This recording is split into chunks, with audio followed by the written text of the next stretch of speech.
Most of you probably heard about the wild event that happened during the Oscars award show this past Sunday night.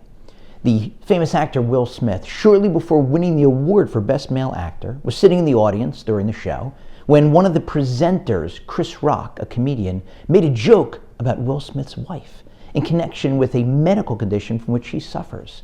Smith took offense and on live television ran onto the stage, slapped Rock hard across the face, then walked back to his seat while yelling profanities at Rock. I'm not here to offer my opinions about the actions of either one. There have already been thousands of commentators and writers who have done so. I don't know what I have to add to that debate. I wanted to talk about the timing of the event because it took place during this week's total portion of Tazria, wherein we learn the laws of the Metzora.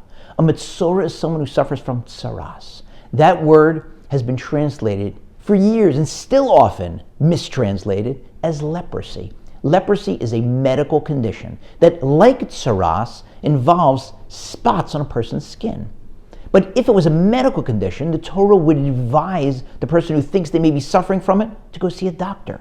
Instead, God tells that person to go see a Kohen because it's not a physical medical condition, it's a spiritual condition. The sages explain that it is a divine consequence for certain specific infractions. Chief among them, slander, saying something negative about someone else. What a lesson. Words hurt. And we're getting that lesson this week in front of millions and millions of people during the total portion that screams that lesson, that words hurt. In fact, the lesson is so important that God does something that he doesn't do in any other context. Can you imagine if every time a Jewish person ate pork, his or her tooth would fall out? Pretty soon, every Jew would be keeping kosher.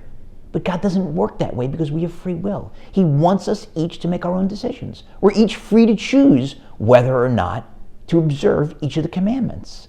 But here he bends that rule and has a specific consequence for a specific infraction. Why? Because the lesson is that important that words hurt. Whether someone is present and you're embarrassing them publicly, or even if it's behind their back, and even if it's true, if it's not false, defamation, libel, slander, it's true. They did do that terrible, horrible, negative, embarrassing thing. You still can't talk about it. Words hurt. Be careful.